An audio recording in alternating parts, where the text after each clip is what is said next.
믿사오니 이는 성령으로 잉태하사 동정녀 마리아에게 나시고 본디오 빌라도에게 고난을 받으사 십자가에 못 박혀 죽으시고 장사된 지 사흘 만에 죽은 자 가운데서 다시 살아나시며 하늘에 오르사 전능하신 하나님 우편에 앉아 계시다가 저리로서 산자와 죽은 자를 심판하러 오시리라.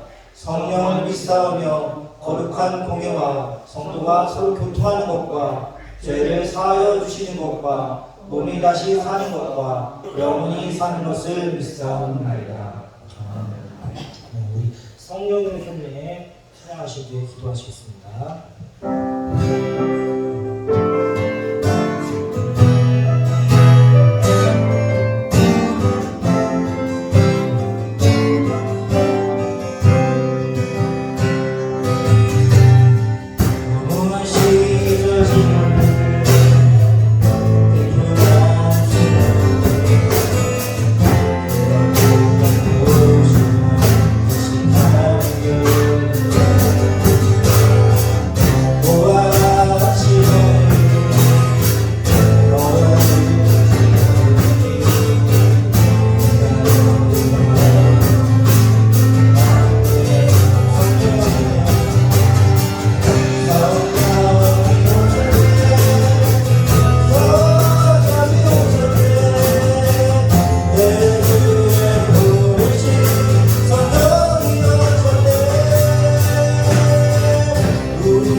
하나님 감사합니다.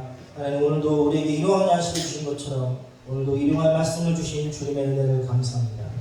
하나님 날이 따뜻해지고 이제 날씨가 봄 기운에서 이제 여름 날씨가 갈수록 따뜻해지고 있지만 우리가 주 앞에 갈 수 있도록 주님 우리와 함께해 주시고 날마다 하나님 말씀 가운데 만나는 삶, 만나는 삶을 살 수 있도록 주님 우리를 인도하여 주시옵소서. 주님 우리 가운데 함께 하셔서 우리 중에 아픈 성도가 함께 하시고 특별히 학생들 가운데 함께 하셔서 하나님 말씀대로 살아갈 때 학생들과 모든 사람들이 지혜와 명철을 더하게 해주시고 우리가 날마다 주 달리신 십자가를 생각하며 예수 그리스도의 삶을 사면 모든 성도가 될 수 있도록 주님 인도하여 주옵소서.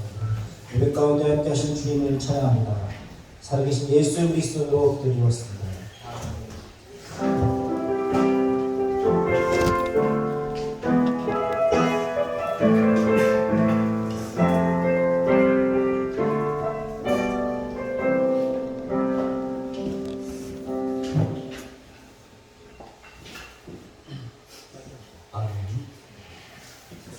하나님의 말씀은 로마서 7장입니다. 로마서 7장 1절 1절 말씀 보도록 하겠습니다. 로마서 7장 1절 1절 함께 교독을 하도록 하겠습니다. 제가 이제 여러분에게 읽겠습니다. 형제들아, 내가 법 아는 자들에게 말하노니 너희는 그 법이 사람이 살 동안만 그를 주관하는 줄 알지 못하느냐? 만들기는 너희 그 남자 남편이 죽으면 남편에게로부터 벗어나느니라. 그러므로 만일 그 남편 생전에 다른 남자에게 가면 음녀라. 그러나 만일 남편이 죽으면 그 법에서 자유롭게 되나니 다른 남자에게 갈지라도 음녀가 되지 아니하느니라. 그러므로 너희 형제들아, 너희도 그리스도의 몸으로 말미암아 율법에 대하여 죽임을 당하였으니 이는 다른 이곧 죽은 자 가운데서 살아나신 이를 위하여 우리가 하나님을 위하여 열매를 맺게 하려 합니다. 우리가 육신에 있을 때에는 율법으로 말미암는 죄의 정욕이 우리 지체 중에 역사하여 우리로 사망을 위하여 열매를 맺게 하였더니 이제는 우리가 맺을 것에 대하여 줬으므로 율법에서 벗어났으니 그러므로 우리가 영의 새로운 것으로 섬길 것이요 율법 흉내 묵은 것으로 아니할지니라. 아멘. 아멘. 오늘 말씀의 제목은 예수님과 결혼해서 행복하십니까? 이 바울은 로마서 6장에서 성도는 예수님과 함께 죽고 예수님과 함께 사는 자라 하고 말씀을 하셨습니다. 그리고 예수님과 함께 죽었다는 것은 바로 죄에 대해서 죽었다라고 말씀을 하셨습니다.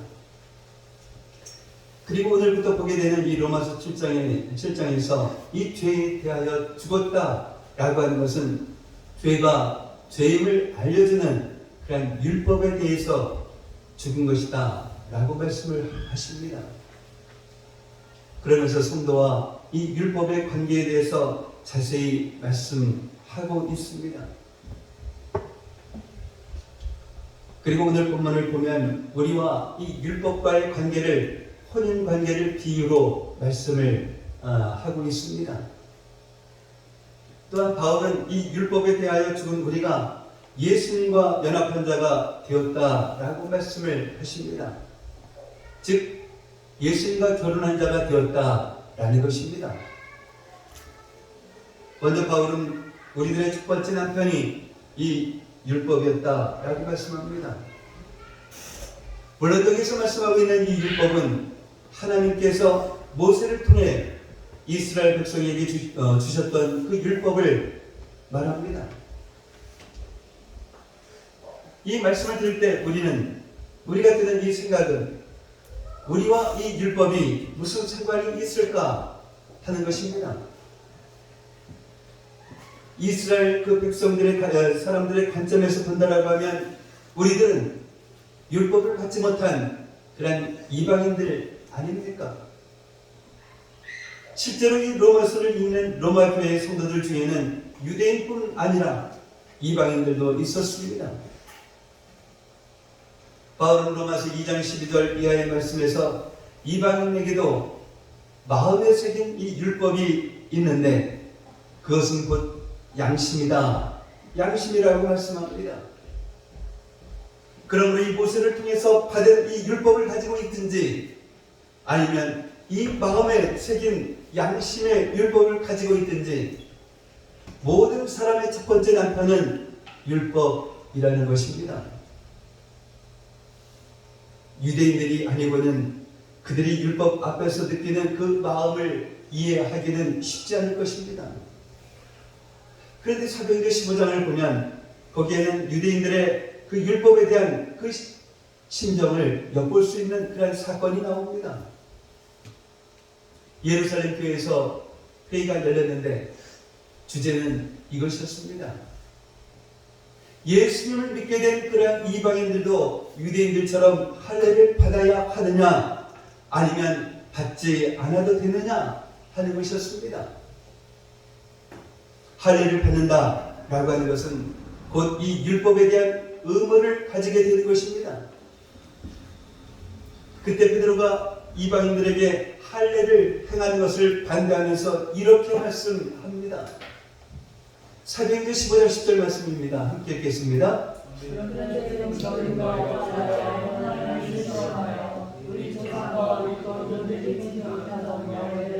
제자들의 목에 드려느냐. 아멘.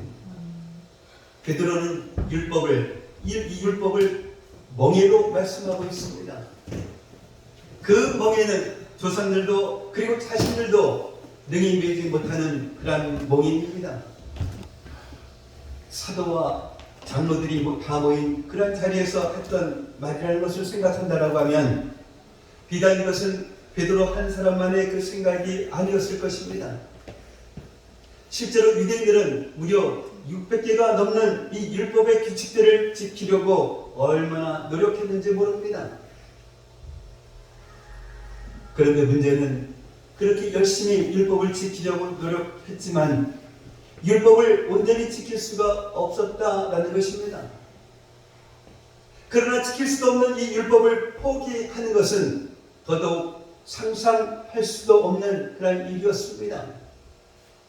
왜냐하면 그것은 곧 저주받은 그런 백성이 되는 것이요 또한 하나님의 구원에서 영원히 제외되는 것이라고 생각을 했기 때문입니다. 그러니 어떻게 해서라도 이 율법대로 살려고 발버둥을 치는 것입니다. 그래서 이 베드로의 그 말처럼 유대인들에게 있어서 이 율법은 멍에와도 같았습니다. 또 이 유대인과 비교할 수는 없겠지만 자신의 그 행위로 구원을 받고자 하는 사람도 결국은 이 유대인과 똑같습니다. 그것이 바로 이 율법 종교입니다.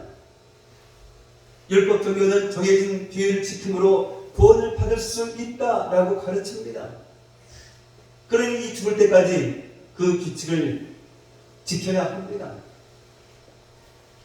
그런데 문제는 그 기회를 그렇게 그 기회를 지킨다 해도 반드시 구원받는다라는 그런 보장이 없기 때문입니다. 왜냐하면 자신도 모르는 그런 사이에 이 규율을 어겼을 수도 있기 때문입니다. 99가지를 다 잘 지켰다 할지라도 한 가지만 어겨도 이 규율을 어긴 것입니다. 이것이 바로 율법입니다. 그러니 어느 누가 자신은 모든 율법을 다 지켰다라고 장담할 수가 있겠습니까? 그래서 열심히 율법을 따라 살면서도 이 마음 깊은 곳에는 항상 이 불안함이 있는 것입니다. 내가 정말 구원을 받을 수 있을까? 이러한 이 불안함 말입니다. 말 그대로 죽어봐야 아는 것입니다. 죽은 후에나 자신이 정말 구원받았는지 아닌지를 확인할 수 있는 것입니다. 그래서 이 율법은 멍에인 것입니다. 지키자니 너무 버겁고 벗어 버리자니 너무 두렵고 이렇게 율법에 매여서 일평생 산 것입니다. 근데 바울은 이러한 율법이 남편이요 또한 율법에 매여 사는 사람을 아내로 비유를 했습니다. 그래서 2절 말씀을 보면 한 번 결혼한 여자는 남편이 죽을 때까지 다른 남자와 결혼할 수 없었습니다. 그것은 지금이나 바울 시대나 똑같습니다. 그러나 결정적으로 다른 것이 있지요. 지금은 배우자에게 결혼 생활을 유지할 수 없는 그런 결정적인 문제가 있으면 상대방에게 이혼을 요구할 수가 있습니다. 그러나 이 바울 당시에는 남편에게만 이혼 권리가 있었습니다. 아내가 마음을 들지 않으면 남편은 언제든지 이혼할 수가 있었습니다. 그러나 아내는 남편에게 이혼을 요구할 그런 권리가 없었습니다. 심지어 어떤 남편들은 이 이혼이라는 절차를 밟지도 않고 아내를 버립니다. 그렇게 되면 그 여자는 다른 남자와 결혼할 수가 없습니다. 왜냐하면 이 법적으로는 그 남편에게 속해 있으니까요. 그래서 모세가 남편이 아내를 버릴 경우에 이혼 증서를 써주라 라고 했던 것입니다. 남편들이 함부로 아내를 버릴 수 없도록 한 것이고 어쩔 수 없이 남편에게 버림받은 여자들의 이 최소한의 권리를 보호해주기 위함이었습니다. 그러니 율법이라고 하는 이 남편은 참으로 무섭습니다. 그렇다고 악하다라고 하는 것은 절대로 아닙니다. 로마서 7장 10절 말씀처럼 율법은 거룩하고 또한 계명도 거룩하고 의로우며 선하기 때문입니다. 이 율법이라는 남편이 명령하는 것은 다 맞는 그런 말입니다. 이것도 하지 말고 저것도 하지 말라. 그리고 이것은 이렇게 하고 저것은 저렇게 하라. 구구절절 다 맞는 말입니다. 그런데 이 남편의 명령대로 살 수 있는 능력이 없는 것을 어찌 합니까? 죽을 힘을 다해서 남편이 시키는 대로 다 했습니다. 그럼 이제는 남편이 나를 인정해 주겠지 하는 그런 마음에 조금이나마 안심이 되었습니다. 근데 남편이 갑자기 아내를 부르는 것입니다. 그러면서 하는 말이 왜 이것을 하지 않았느냐 하는 것입니다.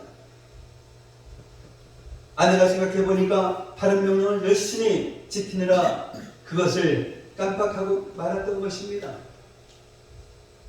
그러나 이 율법이라고 하는 남편은 정말 매정합니다.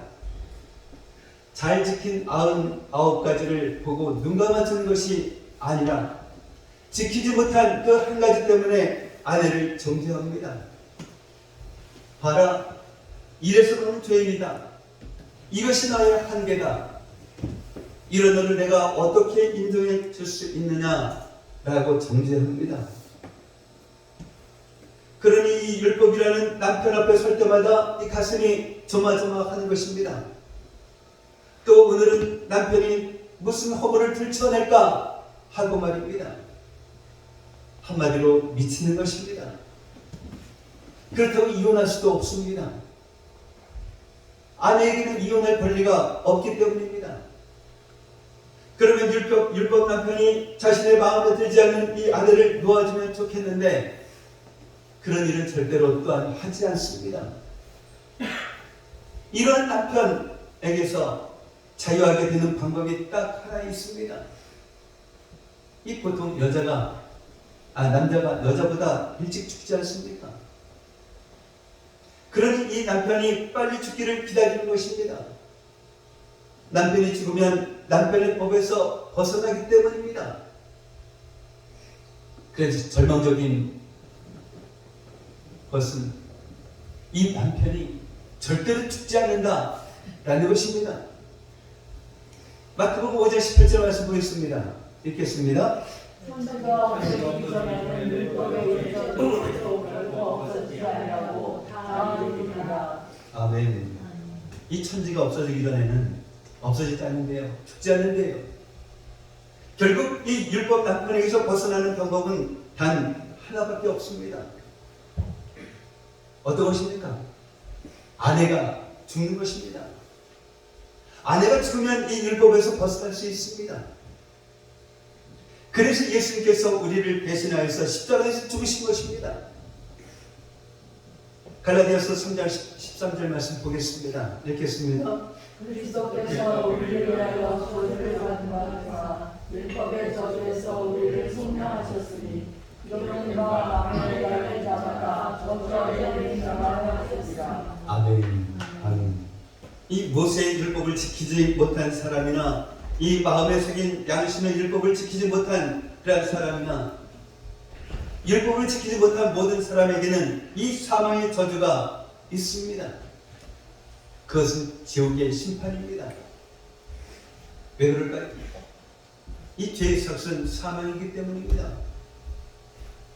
태어날 때부터 일평생 율법의 남편에 얽매여서 살다가 결국에는 이 율법을 지키지 못한 죄로 인하여서 사망의 심판을 받을 수밖에 없는 것이 바로 우리들의 운명이었습니다. 그런데 이런 우리들을 위하여서 예수님께서 십자가에서 우리를 대신하여 율법의 그 저주를 받으셨습니다. 우리를 대신하여서 이 죄의 값을 지불하셨다라는 것입니다. 그리고 우리를 이 율법의 저주에서 건져내셨습니다. 이것이 바로 속량입니다. 이것이 우리에게 일어난 이 구원의 사건입니다. 이 율법에 대하여 죽은 우리는 예수님과 함께 사는 자가 되었습니다. 우리 남편이 이 율법에서 예수님으로 바뀐 것입니다. 이것에 대하여서 4절 후반부터는 이렇게 말씀하고 있습니다. 이는 다름이 곧 죽은 자 가운데서 살아나신 이에게 가서 그 다음에 이어지는 말씀은 우리가 예수님의 신부가 된 목적을 말씀하고 있습니다. 하나님을 위하여 열매를 맺게 하려 함이라 라고 말입니다. 그래서 오늘 보면 4절 말씀을 보면 예수님을 믿는 것을 세 가지로 말씀하고 있습니다. 첫 번째는 예수님을 믿음으로 율법에 대하여 죽었다라는 것입니다. 바로 율법의 저주에서 해방되었다라는 것입니다. 그리고 두 번째는 예수님의 신부가 되었다라는 것입니다. 그리고 세 번째는 우리가 이 율법의 저주에서 해방되고 예수님의 신부가 된 목적은 하나님을 위하여 열매를 맺는 것이다 라고 말입니다. 이 열매는 거룩함의 열매요 또한 성령의 열매입니다. 첫 번째와 세 번째는 로마서 6장을 통해서 나누었던 말씀입니다. 오늘은 우리들이 예수님의 신부가 되었다 라고 하는 이 말씀을 조금 더 나누고자 합니다. 예수님을 믿으면 누구나 예수님의 신부가 됩니다. 그러나 예수님의 그 신부가 되었다 해서 모두가 이 거룩함의 열매를 맺는다 라고는 말할 수가 없습니다. 예수님을 믿는 것은 분명한데 그 삶 속에서 하나님이 원하시는 이 거룩함의 열매를 맺지 못하는 사람도 분명 있기 때문입니다. 그래서 예수님께서 요한복음 15장에서 포도나무의 비유를 말씀을 하십니다. 요한복음 15장 1절과 5절 말씀 보겠습니다. 1절 말씀 봅니다. 나는 참 포도나무여 내 아버지는 농부라. 5절 말씀 봅니다. 나는 포도나무여 너희는 가지라. 그가 내 안에 내가 그 안에 거하면 사람이 열매를 많이 맺나니 나를 떠나서는 너희가 아무것도 할 수 없으리라. 아멘. 하나님은 포도원 농부이시고 예수님은 포도나무시고 예수님을 믿는 우리는 이 포도나무에 붙어있는 그 가지입니다. 그래서 로마서 7장에서는 예수님과 우리를 부부관계로 비유를 하셨고 요한복음 15장에서는 포도나무와 가지의 관계로 비유를 하셨습니다. 예수님은 가지가 열매를 맺는 그 비결을 분명하게 말씀을 하셨습니다. 그것은 그 가지가 포도나무에 잘 붙어 있기만 하면 된다라는 것입니다. 그것은 우리가 예수님 안에 거하고 예수님이 우리 안에 거한다라는 것입니다. 우리가 예수님 안에 거하고 예수님이 우리 안에 거하신다라고 하는 이 말씀은 정말 이 완전한 연합, 즉 하나됨을 말씀하고 있는 것입니다. 그리고 4절 후반절 말씀을 보면 바울은 우리가 예수님과 하나가 되었다라고 하는 이 말씀을 가서라는 단어로 표현하고 있습니다. 이 연합했다, 아니면 하나가 되었다, 결혼했다 라고 하는 이러한 단어를 사용해도 무관한데 바울은 일부러 가서라는 단어를 사용하고 있습니다. 이 가서의 원어 게네스다인은 누구에게 속한다 라는 의미를 가지고 있는 그 단어로 연합을 뜻합니다.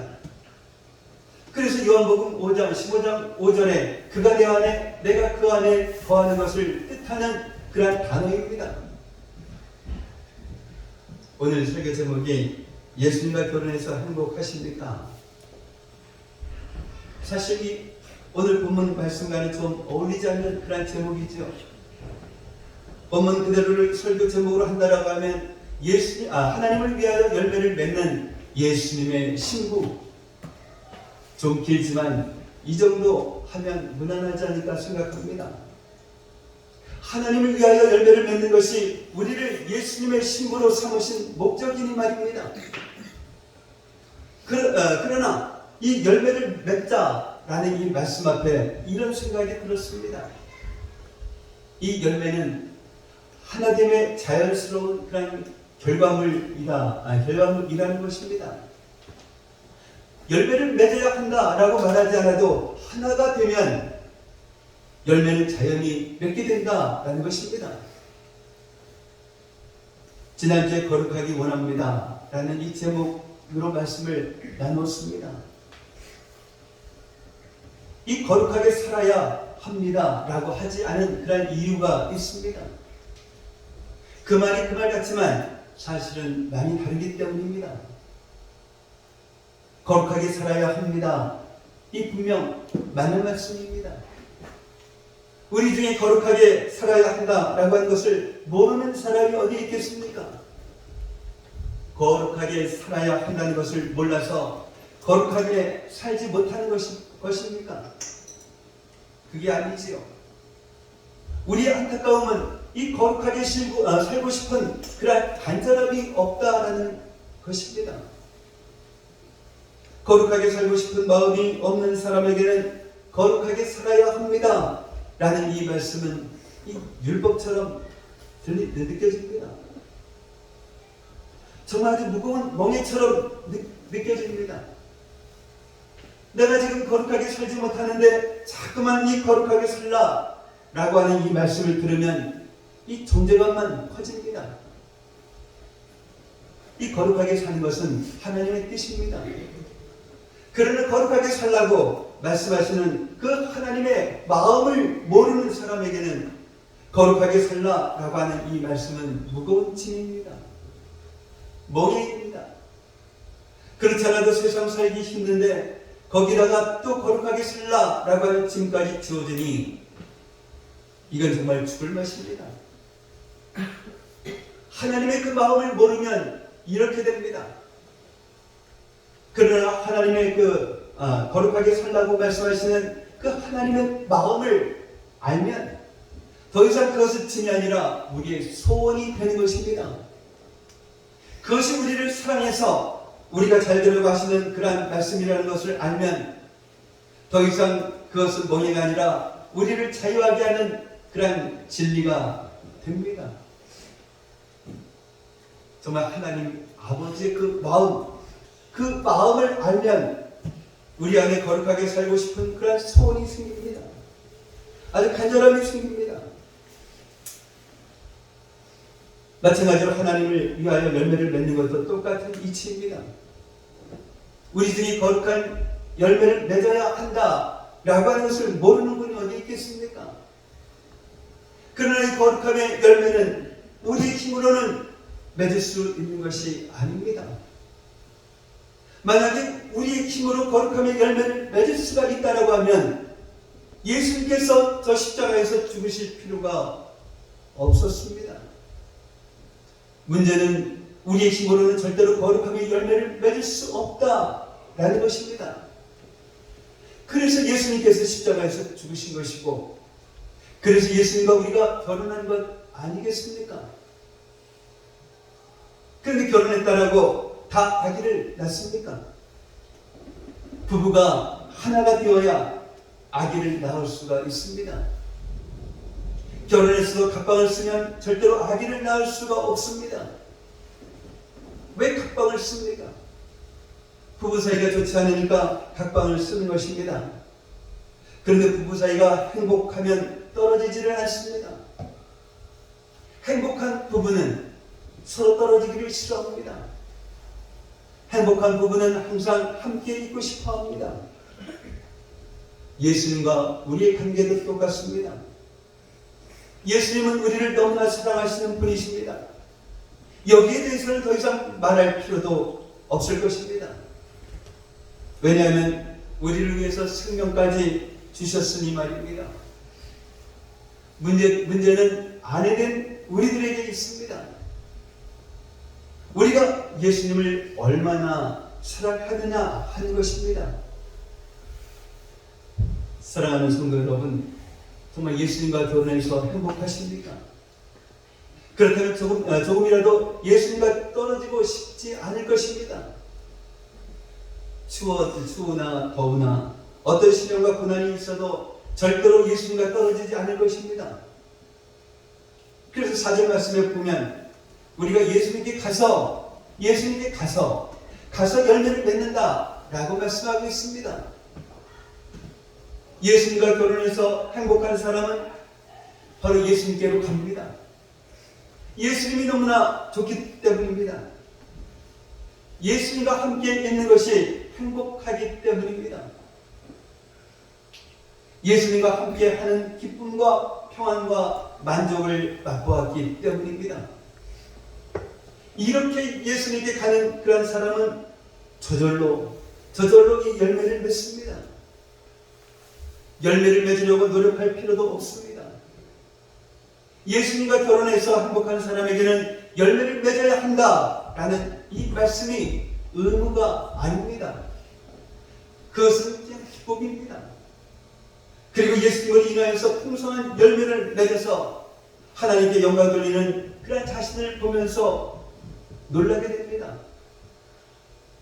내가 어떻게 이러한 열매를 맺게 되었는지 그것이 너무나 참 신기합니다. 그러면서 예수님을 찬양하게 됩니다. 그러면서 예수님께 고백을 하게 됩니다.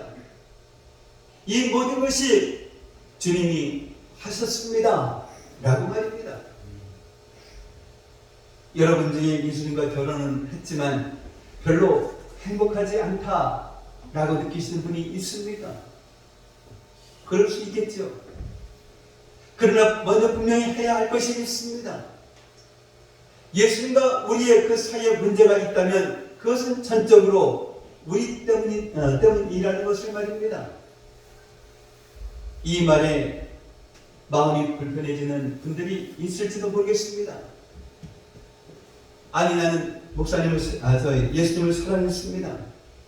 나는 예수님께 충성했습니다. 그러나 예수님께서 저에게 이러한 고난을 허락하셨습니다. 예수님이 원하셨다라고 하면 분명 제가 이런 고난을 만나지도 않도록 막아 주실 수 있었습니다. 그러나 예수님은 그렇게 하지 않으셨습니다. 그러니 예수님과의 관계가 깨어진 것은 저 때문이 아니라 바로 예수님 때문입니다 하고 말입니다. 제가 그런 분들에게도 드릴 수 있는 말씀은 이것입니다. 그래도 예수님께 가야 합니다. 예수님께 가까이 가면 예수님의 마음을 알게 됩니다. 예수님의 마음을 알게 되면 그 어떤 것도 예수님과 우리의 사랑을 갈라놓을 수가 없습니다. 예수님과 결혼했지만 별로 행복하지 않다고 느끼시는 분들이 예수님과의 관계를 회복할 수 있는 가장 중요한 방법은 바로 예수님께 가는 것입니다. 예수님과 행복한 관계를 맺고 있는 사람만 예수님께 가는 것이 아니라 예수님과의 행복한 관계를 회복하고자 하는 그러한 사람도 예수님께 가야 합니다. 예수님께 가는 그 방법은 정말 다양합니다. 어떤 사람에게는 예배의 자리에 나아가는 것이고 어떤 사람에게는 기도의 시간을 회복하는 것입니다. 어떤 사람에게는 남편 되신 예수님을 두고 세상을 사랑했던 그런 죄를 회개하는 것이고 어떤 사람에게는 이 순종의 발걸음을 내딛는 것입니다. 어떤 사람에게는 미워하는 사람을 용서하는 것이고 어떤 사람에게는 반대로 용서를 구하는 것일 수도 있습니다. 정말 중요한 것은 예수님께 가야 한다라는 것입니다. 예수님은 멀리 계신 분이 아니십니다. 우리와 너무나 가까운 곳에 계시는 분이십니다. 그분은 바로 여러분 이 마음, 그 마음 안에 있습니다. 예수님을 바라보십시오. 나를 위한 예수님의 그 십자가를 바라보십시오. 못자국난 예수님의 손과 발을 만져보시고 나를 위해서 창에 찔리신 예수님의 그 옆구리를 한번 만져보십시오. 예수님은 강제로 우리에게 사랑을 요구하시는 그러한 분은 아니십니다. 단지 예수님은 당신이 얼마나 우리를 사랑하고 계신지를 기억하라 라고 하시는 것입니다. 우리를 향한 예수님의 그 사랑을 생각하라 라는 것입니다. 그렇게 예수님께 가까이 가십시오. 예수님께 가면 그분이 우리를 영접해 주십니다. 우리는 그분과 하나가 됩니다. 그 순간 우리 안에 있던 모든 의심과 원망과 두려움은 사라집니다. 그리고 우리가 그토록 갈망하던 이 참된 평안과 기쁨과 행복을 누리게 됩니다. 사랑하는 성도 여러분, 예수님을 믿는 우리는 예수님의 신부입니다. 여러분은 예수님과 결혼해서 행복하십니까? 차마 행복하다라고 말하지 못할 분이 있습니까? 언제부터인가 예수님을 향한 그 사모함이 사라져버린 분이 있습니까? 혹시 예수님과 각방 쓰고 계신 분이 있습니까? 이 몸은 교회에 있는데 마음은 여전히 저 세상에서 방황하고 있는 분이 계십니까? 그렇다면 이 마음을 도둑질 당한 것입니다. 가장 소중한 것을 빼앗긴 것입니다. 방법은 하나밖에 없습니다. 예수님께 가는 것입니다. 예수님 저 왔습니다 하고 예수님의 이름을 부르십시오. 오랫동안 우리를 기다리고 계셨던 주님께서 우리에게 내가 너를 기다렸다, 내가 너를 사랑한다 하시면서 품어주실 것입니다. 지금부터라도 예수님께 한 걸음 한 걸음 나아가시는 그런 저와 여러분들이 되시기를 예수님의 이름으로 축복합니다. 기도합니다. 사랑의 아버지 하나님 감사합니다. 바울은 모세를 통해서 받은 이 율법을 가지고 있든지 마음에 새긴 양심의 율법을 가지고 있든지 모든 사람의 첫 번째 남편은 율법이라 말씀하고 있지만 우리는 율법이 우리와 무슨 상관이 있을까 반신반의할 때도 있었음을 고백합니다. 이 율법이라고 하는 남편은 참으로 무섭지만 거룩하고 의로움은 선하지만 율법을 온전히 지키기에 어려움이 있었던 우리들이 율법에 대하여 죽은 우리가 예수님과 함께 사는 자가 되었기에 우리의 남편이 율법에서 예수님으로 바뀌었음을 깨닫게 하시니 감사를 드립니다. 우리가 예수님의 신부가 된 목적은 하나님을 위하여 열매를 맺는 것이라 하셨사오니 열매를 맺기 위해서는 가지가 포도나무에 잘 붙어 있으면 되듯이 또한 행복한 부부는 서로 떨어지기를 싫어하고 항상 함께 있고 싶어 하듯이 예수님과 우리의 관계도 행복한 부부처럼 항상 함께 있음으로써 열매를 맺는 저희들 되게 없어서 예수님께 가는 방법은 다양할 수 있지만 어떤 상황일지라도 예수님께 한 걸음 한 걸음 나아가며 예수님을 바라보고 예수님의 십자가를 바라보는 저희들 되게 없어서 예수님의 이름으로 기도하옵나이다. 아멘. 하나님은 너를 지키시는 자 찬양하시면서 주의 주님 기도하겠습니다.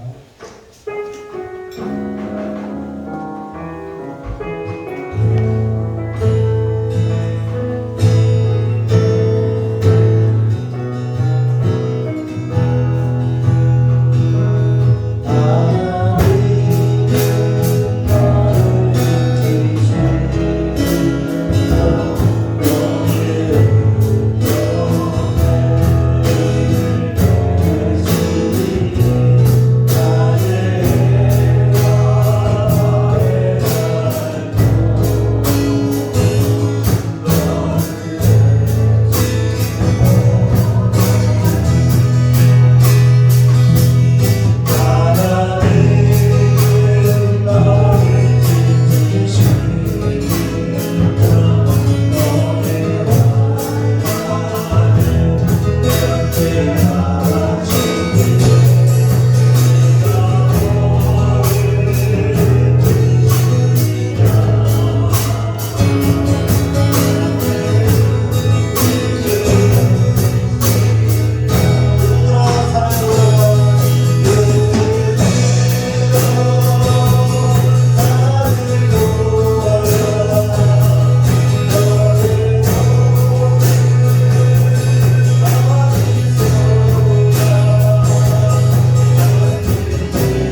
주님의 은혜 가운데 살아가면서 주님의 은혜에 감사하지 못하고 살아갈 때도 있었습니다.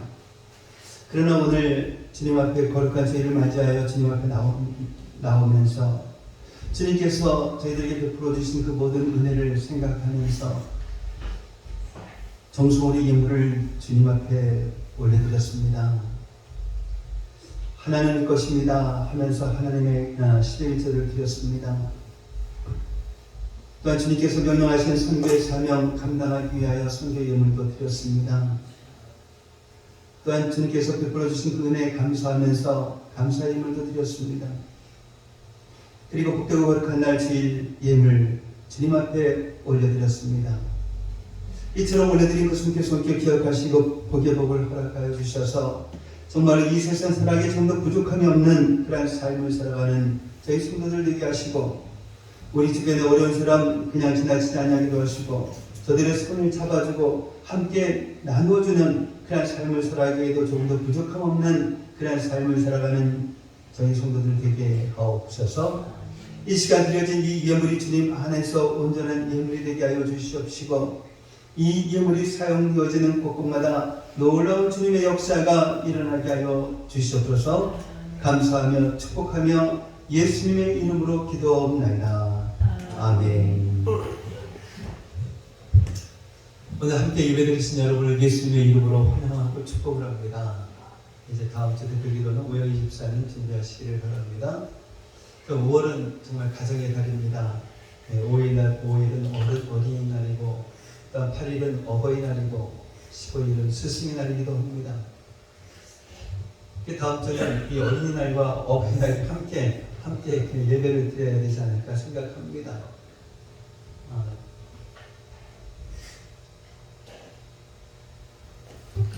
다른 광고 없으신 날 같이 일어나셔서 찬송가 220장 부르신 날에 기도로서 예배를 마치도록 하겠습니다.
은혜와 하나님 아버지의 무한하신 사랑하심과 내주하시는 성령님의 감화감동 충만히 교통하심이 오늘 시간 예수님과 결혼해서 행복하십니까? 라는 이 말씀을 듣고 언제나 행복합니다 라고 말할 수 있는 믿음의 자녀들이 되리라 다짐하며 돌아가는 성도들 머리 위에, 성도들의 가정과 모든 생활 위에, 성도들의 직장과 사업장 위에, 그리고 공부하는 학생들 머리 위에 이제로부터 영원까지 함께 있을지어다. 아멘.